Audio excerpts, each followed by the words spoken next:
Diverse, reliable, and managed connectivity to the global internet. Contact PLDT Subictel Sales Group at 2522-375 or email sales@subictel.ph. And our friends at PLDT Subictel would like everybody to try and check out PLDT Fiber. Now available in QB, available in Biniktikan and Kalayaan housing areas. Yes. The fastest, most powerful internet. PLDT Fiber. Check it out. Yes, that is 'Cause it's correct. fiber. Yes. Yeah. And right now, the first hour of the Morning Brew, meron tayong special guest. Yes, we have. Very, very special, a guest coming from the House of Representatives. Wow. Wow. Awesome. All the way from All right. Manila.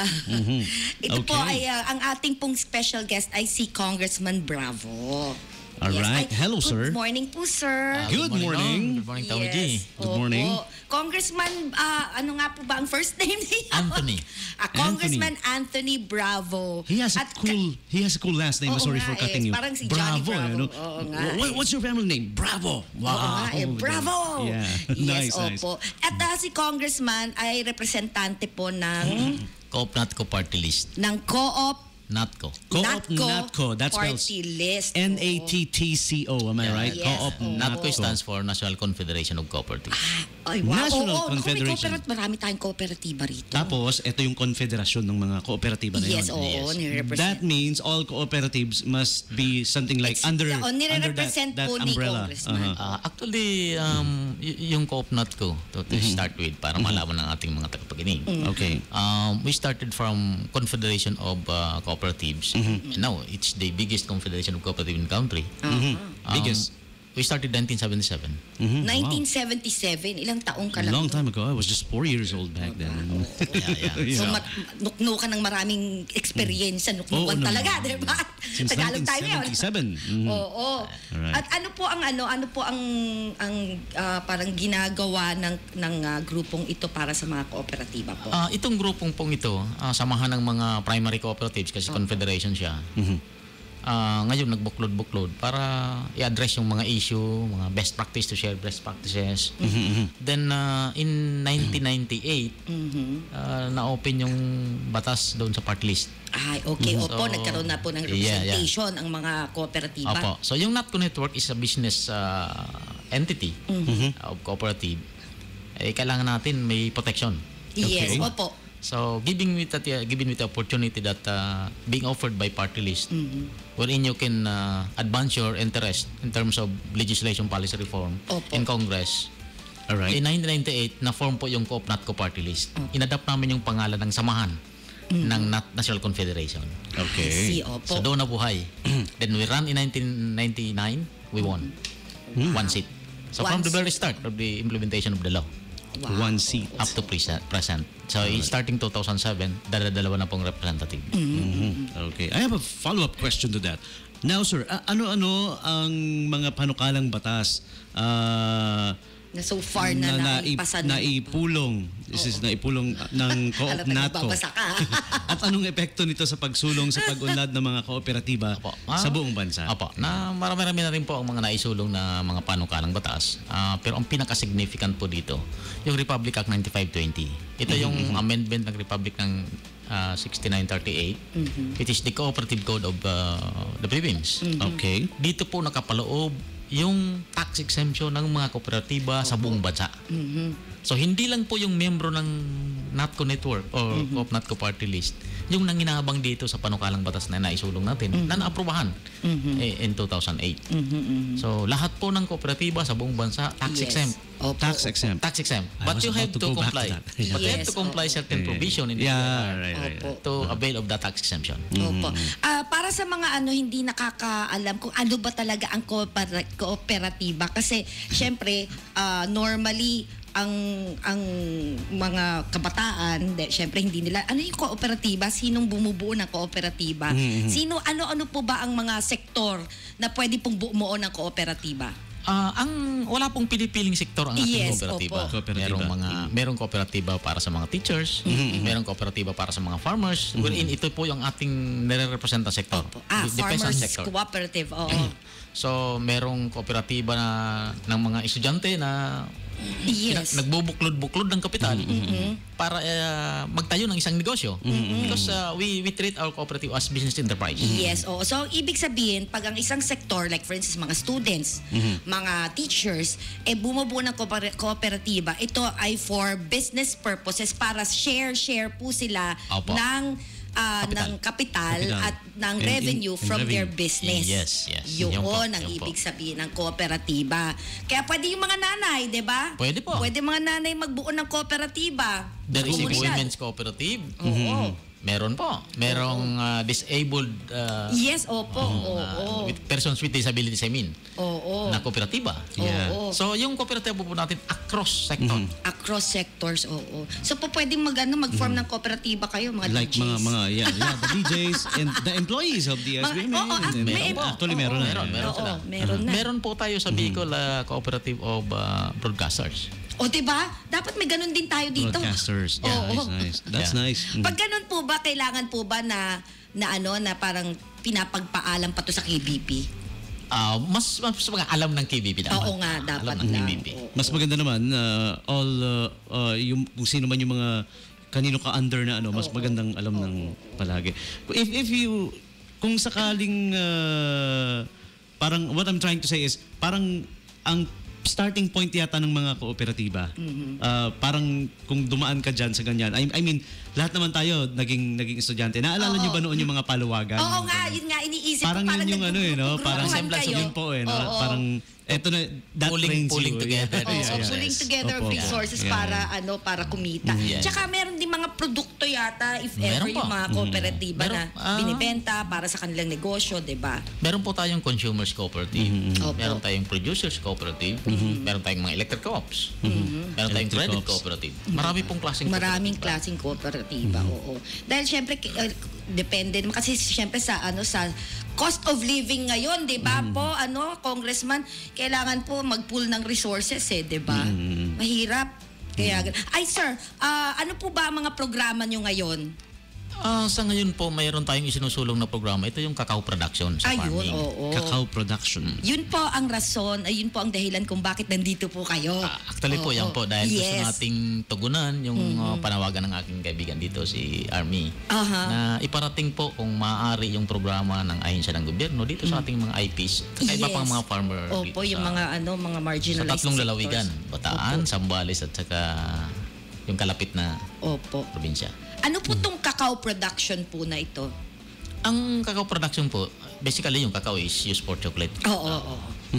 For food. Pero hindi lang po doon sa chocolate yung ginagamit yung cacao. Ginagamit po siya sa cosmetics. Yung Cosmetics. lipsticks niyo po. Oo, Lipstick yung niyo, meron lipstick. cacao Yung yan. cacao, yeah. Then ginagamit siya sa medical. Okay. Oo, sa medisina. Kasi kuwan siya ginagamit siyang panghalo. Mga depressants. Yeah. Opo. Okay. So, ano po ba ngayon ang mga groups na napuntahan nyo na po at pagpaalam nyo na po itong inyong sinusulong ng cacao production? Naka-take off na po tayo sa Mindanao. Naka-take off na rin po tayo sa Cebu. Then last November 6, nag-take off po kami sa Sorsogon. Then dito. Iyo. Sana maka-take off din dito. Oo nga. Oo. Region 3. Region 3. Opo. So, ang ibig nyo pong sabihin, may mga cacao plantation or cacao farms na po doon sa mga na puntahan nyo na po. Nabanggit na lugar. Meron na po. Actually po, ang pinakamalaking production sa buong Pilipinas sa cacao, 72% comes from Davao City. Sa Davao. So, ang Pilipinas is producing about 25,000 metric ton. At alam niyo ho, ang requirement ng domestic lang natin, yung local. We need to supply 100,000 metric ton.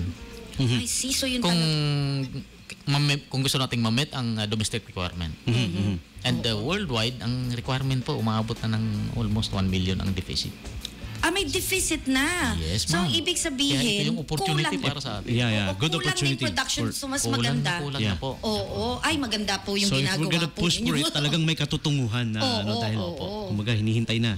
kulang na yun kulang na. Actually po, noong 2011, kung babalikan natin a little bit yung background nito, ang presyo lang ng cacao din was about 1,800 to 2,000. Pinakamahal na yung $2,000 per metric ton. Per metric ton. Alam niyo kung yung magkano ngayon? $3,000 Wow. per metric ton. Wow. So, just Cacao farming na tayo. show us na talagang yung opportunity nandyan, is there, then yung yeah. demand is napakalaki. Oo, kasi may deficit na nga eh. Kasi tingnan mo, no, halos lahat, may medisina, pagkain, what else? Chocolate. Oo nga, pagkain. Yung medicine, pinakamalaki, yung chocolate industry. Oo, yung chocolate industry. I love dark chocolate. Oo. Hindi lang naman kasi Pilipinas ang nagpo-produce yeah. nun, di ba? Parang there are other countries na nagpo-produce. Switzerland, ano ba? Ano may Swiss Switzerland. chocolates. Halos lahat. Europe, pinakamalaking producer. Ng cacao, sir. Oo. Hindi, ng chocolate. Ng chocolate. Pero hindi sila nagpo-produce ng cacao. Oo, Galing pa sa Kaya nga- Ivory Coast as number 1 supplier, then Ghana, Africa. Yeah. Then dito, Indonesia. Meron ang Indonesia about 500,000 metric ton of production per annum. Tayo, 25,000 pa lang. Nasa 25,000 Wala pa tayo sa lang. mapa ng tsokolate. Oo nga eh. Gaano ba kalaking lupa ang kailangan para magtanim ng kakao? Actually, napakagandang tanong. Yeah, Diba? yeah. Titingnan natin. Pwede natin i-consolidate kahit half hectare or 1/4 hectare ng mga maliliit na mga farmers. Actually, ito yung pinaka-target ko being the representative. The small farmers. Yes. So, consolidated farming po ito. Ayun. Iko-consolidate natin yung marketing, yung training, then yung processing. So, you need not to have 5 hectares to participate in the program. You may own half hectare, you can participate in the program. I see. Ito karagdagan pong kita. Yeah. Oo, talaga. Hindi ito yung Cacao main mo farming. na livelihood. But after 3 years, I'll tell you, my good friend, this will be your main. Wow, magkakaw farming na. Paano po yung pag-produce nito? Kasi 'di ba raw yung if-farm mo pa. Meron po ba kayong facility na re-recommend o ibibigay o ang tawag to yung parang itatayo para sa sa parang production? Ang scheme po ganito. Gradual naman po itong develop na gagawin natin. Una po is we have to put up our nursery. From the seeds, igagraft natin to, then itatanim. Ang gestation period po is 2 years. 18 months mamulaklak siya, then 2 years mag-harvest ka initial. Initial dahil hindi pa yung full productivity niya. 36 months po, full productivity na. You will be producing about 2 tons per hectare. 2 tons per hectare. Yeah, tons. per annum. Oo. So, project nyo lang po. Kung 3,000 ngayon ang presyo, Kaya nga. conservatively 2,500 na lang para yung sa operation natin, gamitin natin 500. So, magkano po yung pwedeng ma-generate na income sa isang hektarya? Diba ba? So, it's about 120 to 150 pesos per annum. Per annum. So, it's equivalent to 10 to 12,500 na idadagdag sa kita ng isang farmer. Eh po ba? Poverty line natin is about 8,000 pesos. Oo po. So may dati na siyang kinikita, idadagdag natin to, then later on, yung pinuntang ko nga sa Pusa Davao Opo. dati niya sa coconut ako, dependent, nung mapuno na yung under the coconut, kasi by nature, pang intercrop ang kakao. Pa pwede pala Sa siya. ilalim ng Oo, nyugan, sa ilalim ng sagingan. Oo. Basta po meron siyang at least 70% sunlight na tatagos. I see. Oo. So wag lang po sa forested area na wala nang madilim na sa ilalim. So hindi siya po pwede. Kasi thick ano na. Oo nga, oo. Oo. So ibig sabihin hindi necessarily kakao lang ang ang naandun sa farm mo. Mas pabor po sa Mas kanya pabor kung may- meron siyang kasama. Ay, Pang intercrop po talaga siya. intercrop siya. Diba? Okay. May nalalaman ka sa farming. Interesting. Yeah. Alam nyo, kung tingnan natin, ang nyugan sa buong Pilipinas na number 1 sa ating industry, diba? Opo. Na nagbibigay sa atin ng malaking income sa agriculture. In fact, contributing to our GDP. There are about 3.57 billion hectares planted with coconut. Monocrop. Isa lang. Sabihin, kung umikot ka po sa buong Pilipinas, wala pang 50% sa ilalim ng nyugan na may tanim. Nyug lang talaga siya, damuhan, everything. Oo nga. Diba? Mangilang-ilang saging, kung anong mga kahoy ang tinanim ng ating mga farmers. Pero hindi talaga siya full productive. Opo. So kung meron po tayong nyugan na 3.57 hectares, 50% of it is about 1.7 billion hectares. Targetin na lang po natin yung 25% yan. Napataniman natin in the next 3 years. Oo nga po. Ng kakao. Oo po. Kasi, Ng kakao. Oo. Ako po, pinodye ko siya. Conservatively, I use 40 pesos rate, yung palitan. Yung palitan, Palitan ng dollar at saka Dollar peso. sa peso. Then, conservative estimate of $2,500 per metric ton. Pwede tayo mag-generate ng about 800 billion pesos. you see? 80 billion pesos. Oo. 80 billion Pesos. pesos. Napapasok sa ating ekonomiya. Yun. Ang target lang dyan is 25% of the 50% unproductive. Wow. Oo. So, Kaya nga ang tawag Very to, promising. Oo, very promising po to. Yeah. Kaya napaka-ideal ito lalo na dito sa Zambales, 'di ba? Opo, yung demand po ng kakao hindi bumababa. Bakit? Tumataas po yung populasyon. Tumataas ang Yes, populasyon. oo. Lumiliit ang ating lupa.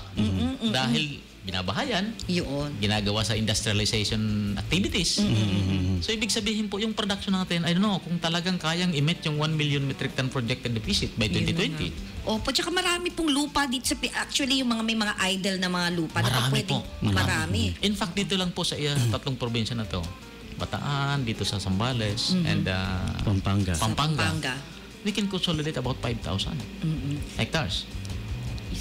Ano po ang klaseng lupa ang pwede sa kakao? Well, sandy loam soil. Kahit Yung na kung ano? saan po tumutubo yung mga fruit-bearing trees ito, tutubo po yan. Okay. At nakita po, umakyat na po ako dito sa Morong, kahapon. Nakita ko po yung soil, pwede po siya. Of course, may mga kulang na nutrients na kaya naman nating punuan sa sarili nating pangamaraan. Ito pa pong kakao na to, kumbaga pag kunyari tinamnim po ninyo, pwede nyo po bang pabayaan? Ibig sabihin wala siyang Hindi siya high maintenance. Alagain po siya. Aalagain. Alagain. Ayun na nga So, lang. Oo. take note na, pang-intercrop ito. Oo, Ibig sabihin, may dati ka nang pinagkukunan ng income mo. Dagdag na lang. Dagdag mo na to, after 2 years, may karagdagan ka ng kita. I see. Oo. And you plant only once.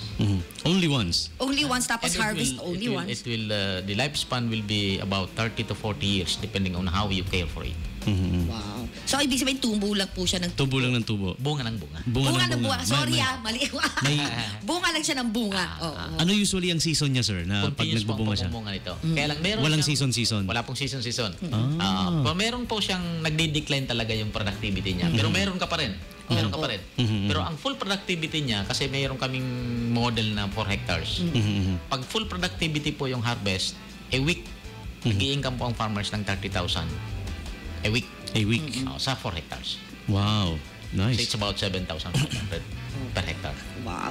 So papaano po, sige po, kung papaano po, like for instance, may mga interesado mga magsasaka rito, papaano po kayo marireach para alam nyo po, mabigyan po sila ng ng kaalaman po tungkol dito sa cacao farming? Dito po, ang una is, ikuan mo na yung interest nila, masasali sila sa Yes, programa. So dito po, naglagay muna tayo ng kinumisyon natin, hindi commission, ano bang term dito?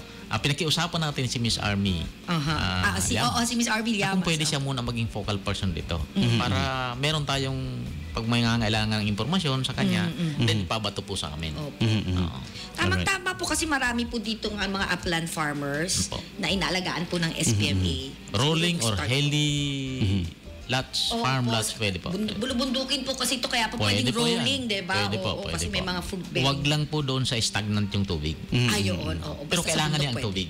Opo, kailangan may Hindi irigasyon. opo. Opo.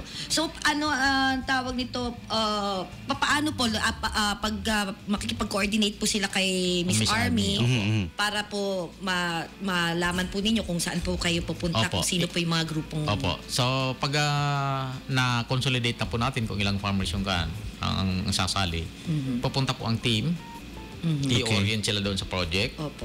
Then, papupuntahin din natin yung possible source of financing Opo. na pwede silang makapanutang, i-access nila doon para sa kapital. Opo. Then, yung support facilities na pwede nating madala through PCA or Yes, Department of Agriculture, Opo.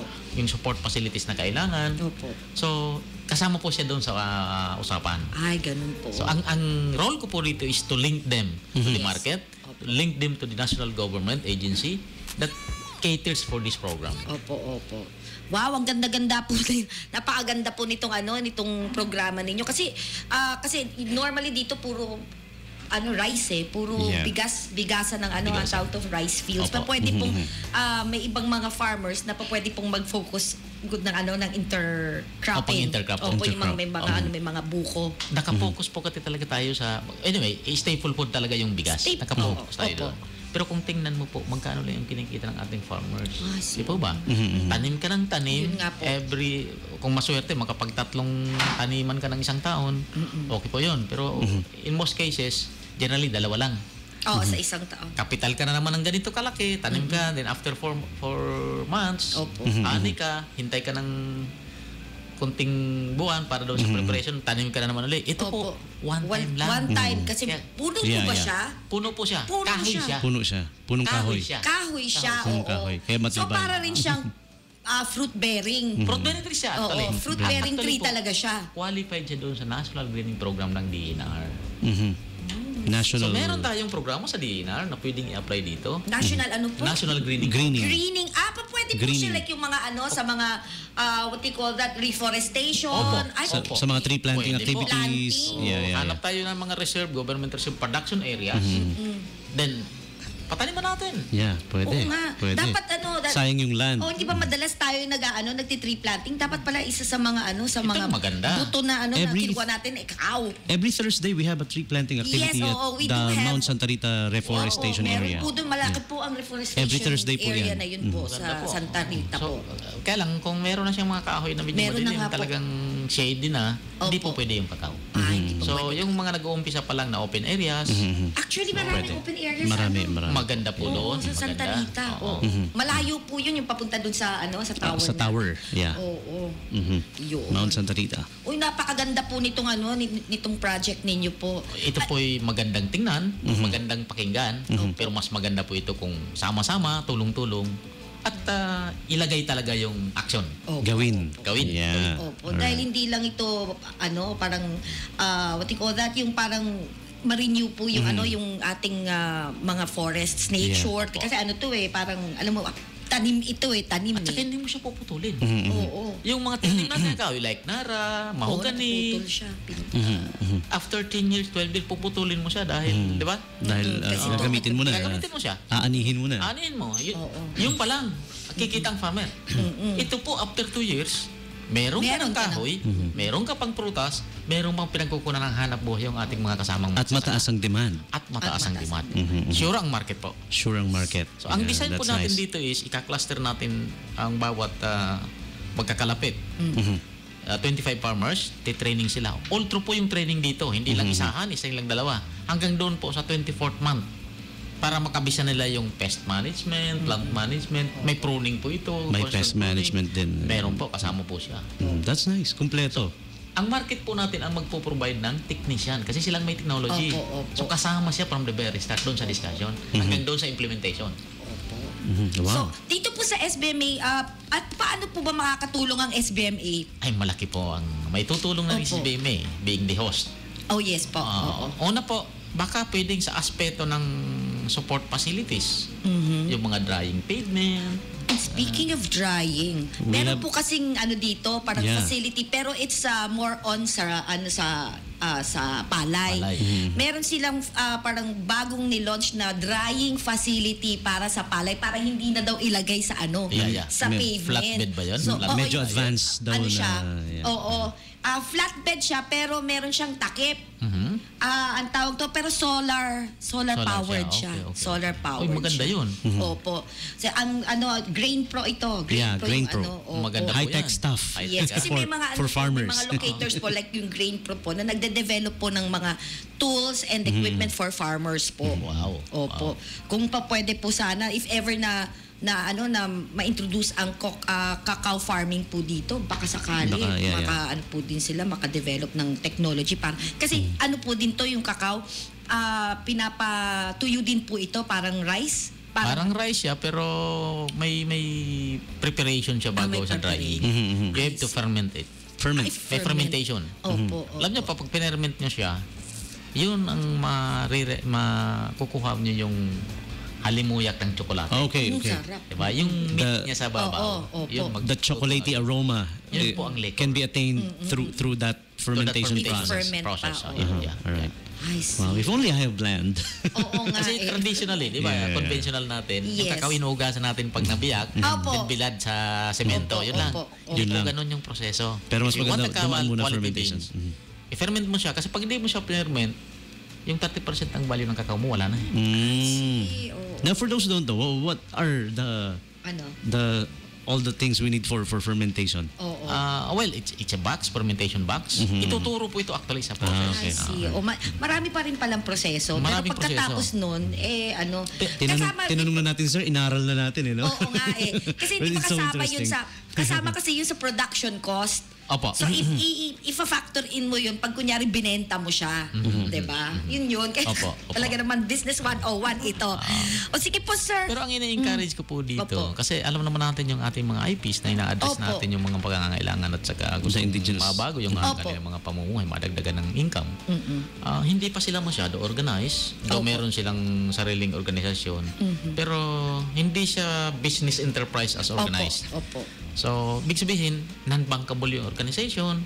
I see. So, meron tayong mga kooperatiba na nandito sa ibaba. Opo. Flourishing, merong credit line. Yes. Kaya ang tanong nila, pwede ba kaming sumali dyan? Actually, pwede. Kayo yung kailangan na kapartner ng ating mga katutubo. So, turuan natin yung mga katutubo habang ino-organize natin sila into business enterprise. The partnership between the cooperative and cooperative can start. So, habang nagko-cooperative sila or association, yung Yes. cooperative dito sa baba, pwede siyang maging link or conduit na ma-access natin yung credit sa Land Bank or the ABP Opo. na mayroong ganitong programa na kasabay dito. Opo. Tamang-tama po kasi organized na po ang IP rito, ang mga ITAS po Maganda po. natin. Maganda. Opo. Oo. Dahil may CAD din na sila eh. Nabanggit nga sa akin Oo kahapon. nga po. So, magandang magandang project or magandang negosyo para sa mga sa mga katutubo nating AITA. Lalo na andun sila po sa lugar na pa pwedeng taniman eh. Opo. Nandun sila sa upland. Ang isa pong nabanggit nila kahapon nang nag-uusap kami, natatakot silang sumali sa mga ganitong programa. Baka po kasi pagising namin kinaumagahan, hindi na pala sa amin ang lupa. Ay, Sabi ko, hindi po. Ito'y programa para sa inyo. Kung itanim nyo po itong kakao, hindi wala naman pong magsasabi na yung tinaniman nyo hindi na sa inyo. Kasi kayo ang mag-aani, tuturuan lang po kayo ng proseso. And that will never really happen to them kasi Of course. they are protected by the Yes. Protected by law, protected by Opo. SBMA. Actually, they are Lalo na yung IP talaga. As in, meron silang CAD, yung Certificate of exactly. They are actually our ancestral landlords here. landlord namin sila. Tenant lang nila kami. Ang SBMA and Oo.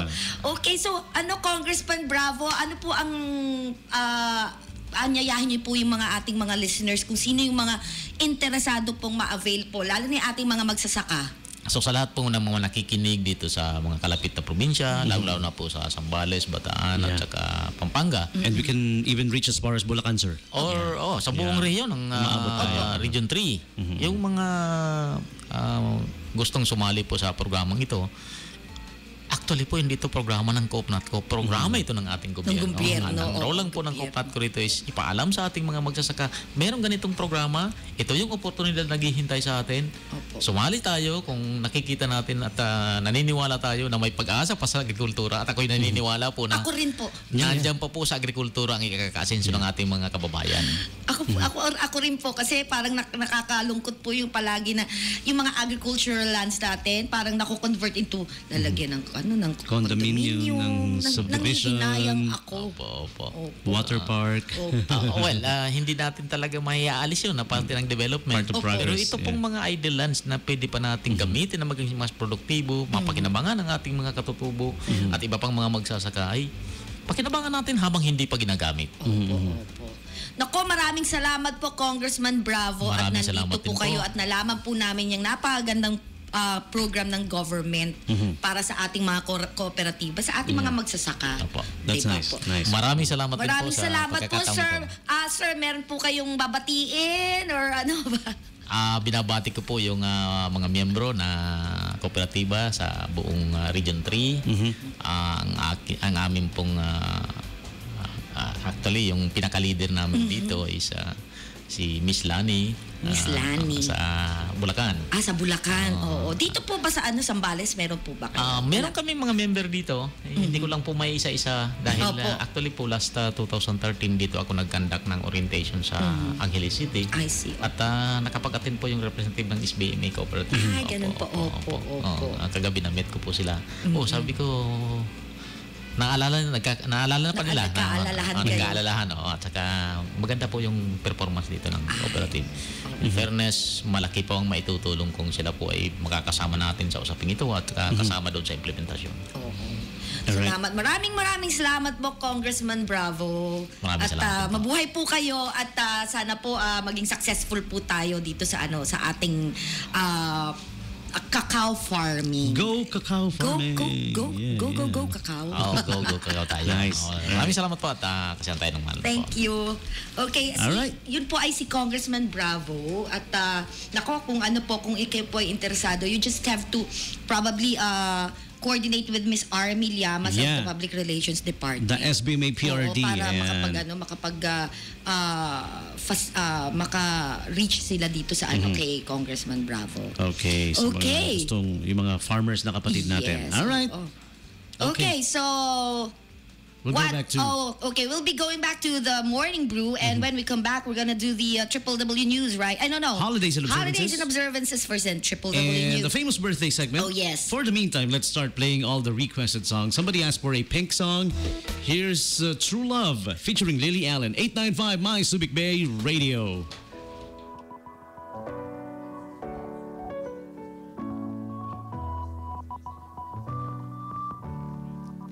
Sometimes I hate every single stupid word you say. Sometimes I wanna slap you on your whole face.